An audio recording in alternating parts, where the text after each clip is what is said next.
terdakwa didampingi penasihat hukum? Penasihat hukum, silakan tunjukkan surat kuasa, kartu advokat, dan berita acara sumpahnya. Baik, Anda.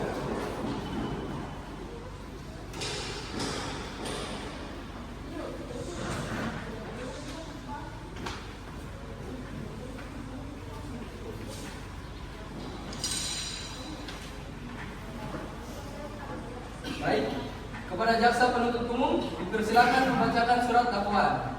Baik, terima kasih juga. Kami selaku penuntut umum akan membaca dakwaan kami. Terdakwa Rasul Gaisda didakwa karena pada hari Rabu tanggal 1 Mei 2025 tempat di kediaman keluarga terkomplek telah dengan sengaja serta dengan rencana yang telah disusun melakukan suatu rangkaian perbuatan yang ditujukan untuk menghilangkan nyawa orang Kode yang merupakan kakeknya sekaligus kepala keluarga Kode. Bahwa dari hasil penyelidikan terbuka bahwa terdakwa memiliki motif yang kuat, yaitu keinginan untuk memperoleh kembali hak atas warisan keluarga yang sebelumnya telah dicabut dan menyatakan tidak lagi menjadi hak terdakwa oleh korban. Keputusan korban tersebut menimbulkan kebencian dan dorongan bagi terdakwa untuk melakukan suatu rencana tertentu guna memastikan kematian korban dan dengan demikian mengusul kemungkinan baginya untuk kembali menguasai hak bahwa dalam rangka pemakaman tersebut terdakwa secara kemudian memenuhi ruang obat yang ada di lantai atas kediaman keluarga Trofi, tempat korban menyimpan peralatan medis serta obat-obatan yang digunakan dalam pengobatan hariannya. Terdakwa menunjukkan bahwa korban akan bergantung pada waktu tersebut secara rutin diberikan oleh perawat obat. Dengan memanfaatkan keluarga tersebut, terdakwa kemudian melakukan perencanaan bersih botol obat, yakni mengganti obat asli korban dengan cairan yang baik yang telah disiapkan sebelumnya. Sekarang ini dilakukan dengan maksud agar ketika korban itu diberikan, agar ketika obat itu diberikan oleh perawat akan timbul kondisi medis yang seolah-olah merupakan akibat dari dosis obat dimatikan, sehingga kematian korban akan tampak sebagai insiden medis yang natural ataupun kelalaian pihak perawat. Bahwa selama tingkat sementara di sekolah tersebut dapat tidak memiliki sampai itu, tapi juga disuruh dengan seorang guna memastikan bahwa kematian korban akan tampak sebagai suatu tindakan sendiri.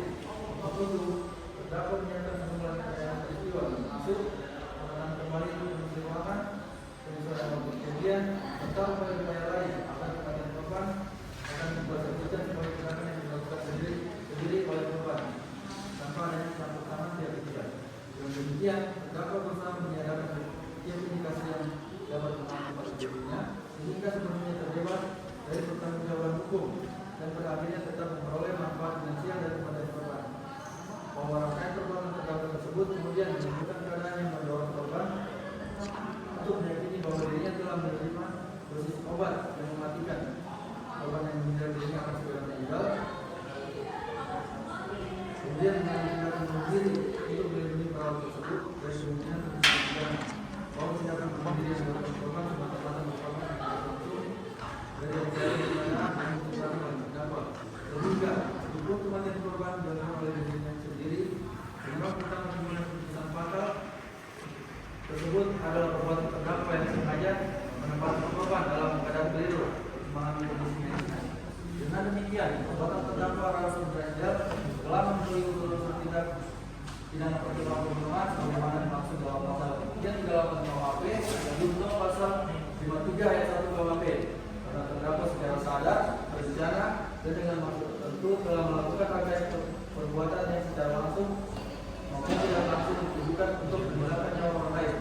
Bahwa walaupun korban terjadi melalui tindakan bunuh diri, rangkaian perbuatan terdakwa merupakan penyebab utama yang menimbulkan kondisi yang benar pada hilangnya nyawa orang lain. Baik, terima kasih penuntut umum. Kepada penasihat hukum, apakah akan mengajukan eksepsi? Kami mengajukan ini. Penasihat hukum dipersilakan untuk membacakan eksepsi. Terima kasih. Kepada yang terhormat, Majelis Hakim Pengadilan Negeri Palu yang memeriksa dan mengadili perkara pidana nomor 128 garing PIB garing 2005 garing PNLU dalam perkara terdakwa hak presumpsi dan Muhammad kami penasihat hukum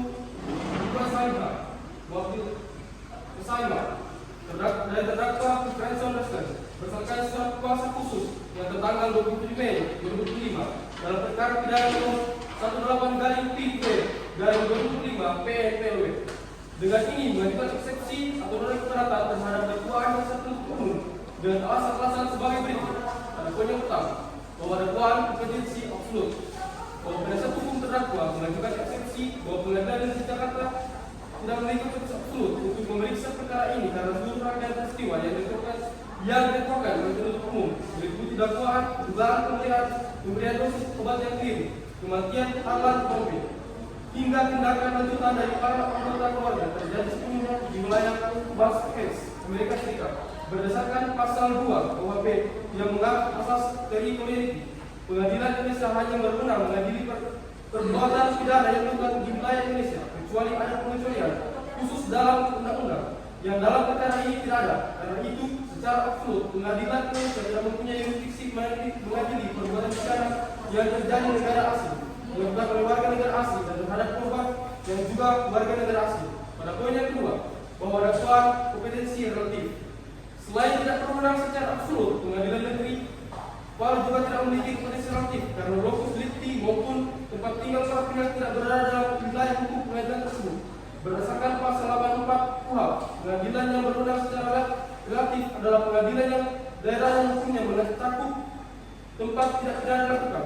Dalam perkara ini, lokus delikti berada di kediaman keluarga Rombe di Massachusetts sehingga tidak dapat ditarik begitu saja dalam kompetisi relatif pengadilan negeri Palu ataupun pengadilan lain di Indonesia. Oleh sebab itu, pemeriksaan perkara ini menjadi tidak sah sejak awal dan harusnya tidak dapat diterima atau niat menjadi fakta.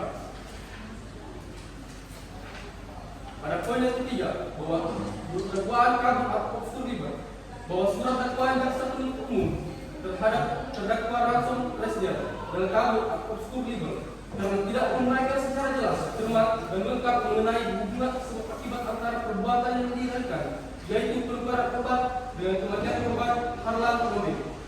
Dakwaan tidak menjelaskan jenis obat yang ditukar, dosis yang dimaksud, ataupun bagaimana secara medis penukaran tersebut seharusnya mengakibatkan kematian. Terlebih, ketika fakta peristiwa menunjukkan bahwa korban meninggal akibat tindakan bunuh diri yang dilakukan secara sadar dan mandiri sehingga memutus rantai kausalitas yang hendak dibawa oleh jaksa. Namun selain itu, tindakan tidak dijelaskan pula bentuk kesengajaan atau maksud terdakwa. Apakah benar bermaksud menghilangkan nyawa korban atau sekedar melakukan manipulasi, serta tidak dijelaskan secara rinci para pihak lain, khususnya peran korban yaitu Marta Kabera yang justru melakukan tindakan pemberian obat secara langsung. Bahwa surat dakwaan juga tidak memuat kronologi yang tertutup seperti kapan penukaran obat dilakukan, bagaimana terdakwa memperoleh akses, dan bagaimana kondisi medis korban setelah menerima obat. Bahwa dakwaan mengandung pertentangan internal dengan di satu sisi mengklaim terdakwa melakukan perbuatan pembunuhan, namun di sisi lain mengakui bahwa korban meninggal akibat bunuh diri. Oleh karena itu, surat dakwaan tidak memenuhi ketentuan pasal 143 ayat 2 huruf B KUHP sehingga dinyatakan batal itu sebagai dakwaan yang kabur. Jaksa penuntut umum dalam dakwaannya telah mendakwa terdakwa Ransom Lesdian dan turut serta dalam tindak pidana pasal 338 pasal 5 ayat 3, pasal 53 ayat 1. Namun dalam uraian fakta dakwaan tidak ada bukti yang akurat menunjukkan bahwa Ransom Lesdian terlibat aktif dalam tindak pidana yang dilakukan. Demikian ini kami sampaikan pada dengan harapan yang mulia majelis hakim dapat mempertimbangkan keberatan kami dan memutuskan untuk membatalkan dakwaan jaksa penuntut umum. Atas perhatian yang mulia majelis hakim, kami ucapkan terima kasih.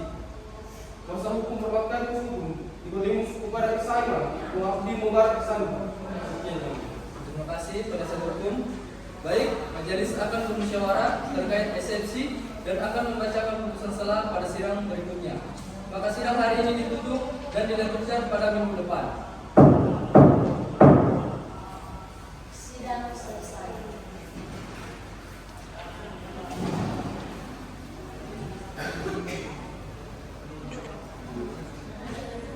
Pada hari ini 17 Juli 2025 akan dilaksanakan sidang 2 meliputi pembacaan putusan selah di Pengadilan Negeri Kota Palu yang akan memeriksa dan mengadili perkara pidana kasus percobaan pembunuhan yang mengakibatkan kematian saudara Harlan Rombe dengan pemeriksaan terdakwa Hasan Rizal.